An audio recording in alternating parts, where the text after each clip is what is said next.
I would love to know any feedback you may have, but this is the Yes. finished first chapter. Well, don't read the I'm not going to first read the whole chapter. chapter. I'm going to read. He's just going to read a portion. I'm going to read the beginning. The beginning. Yeah, just the preamble here. Okay. This story is based on actual events in another dimension.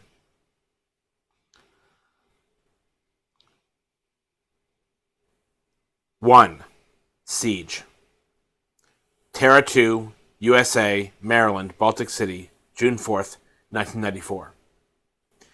Even the most extraordinary of men couldn't have predicted the sky would open into a vast wound. The gaping red chasm bled monsters and unearthly life forms into reality.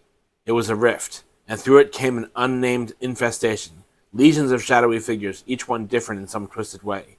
Some appeared to be human, but others were the stuff of madmen's nightmares. A deluge of creatures poured onto the cityscape, and gleaming red-eyed vampires fed with abandon. Shoppers ran out of stores without their purchases, tossing aside filled plastic or paper bags, hoping that abandoning materialism would save them. Parents fled and forgot their children in parks. Wailing babies cried in overturned strollers, and children on swing sets alike were devoured by monsters or ignored in the chaos. The streets became rivers of blood, nearly running black as the tar it flowed on. Offal drifted downstream, coagulating on storm drains like noodles stuck in a colander, forming piles of dark pink sludge. 2 men also came through the rift, a crack in the dimensional barrier.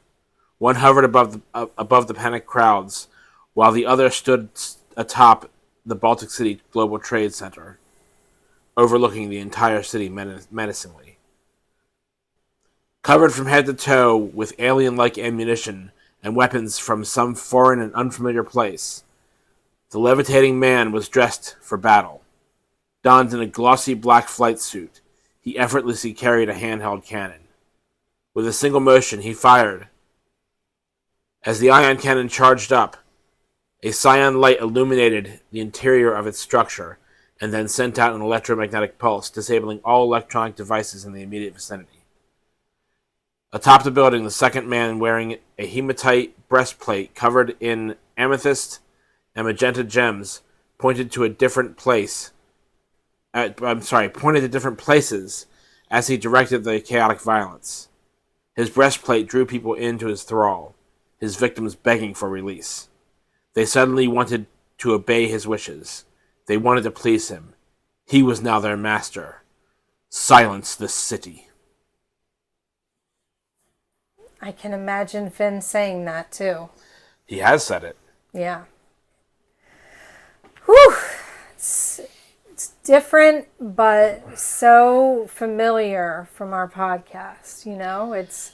Well, I added a lot of stuff. Yeah. We went through the whole outline, and we added so much stuff, and we took a year off to go through and get all of our canon exactly where we wanted it to be to make this perfect. Because we don't want to release this until it is absolutely, without a doubt, the best story we can come up with. And we're not just creating this story, we're creating this whole universe, you know? You can't just, create an entire universe in a day, people. No. It's like if you're creating the DC universe or the Marvel universe, it's like it apparently takes time.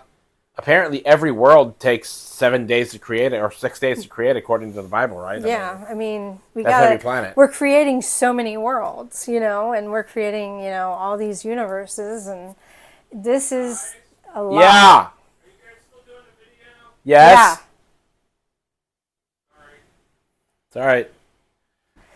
Yeah, so our roommate is asking us if we're still doing the video. So anyway, we're going to close up here, and we hope you enjoyed the reading for today.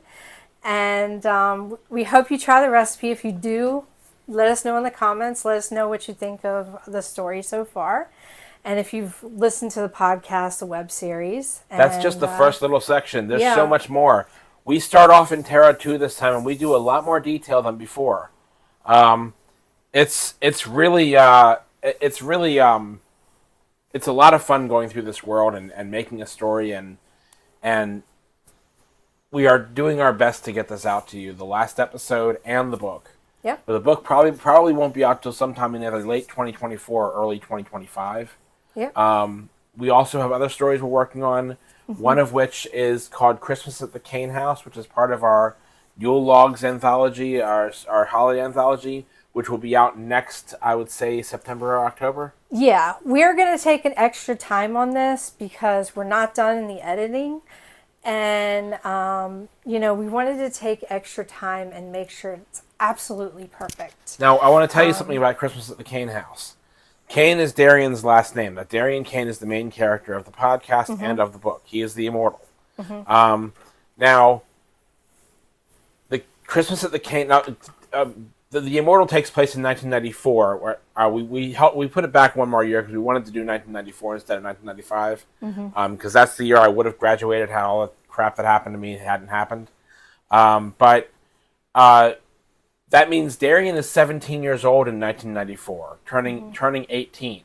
Okay, so Christmas at the Kane House, Darian's 5. Yeah. This is 1980. Or no, he's 7, I think. Yeah. It's 1983. Yeah. And it's going to be a really good story. It's a very sad story, but it's a really good story. Yeah. So we hope you guys enjoyed today's video. Please give us a like. Please subscribe. We really love doing these videos, and we hope to get doing more for you as soon as we can. Hope you guys have a great week.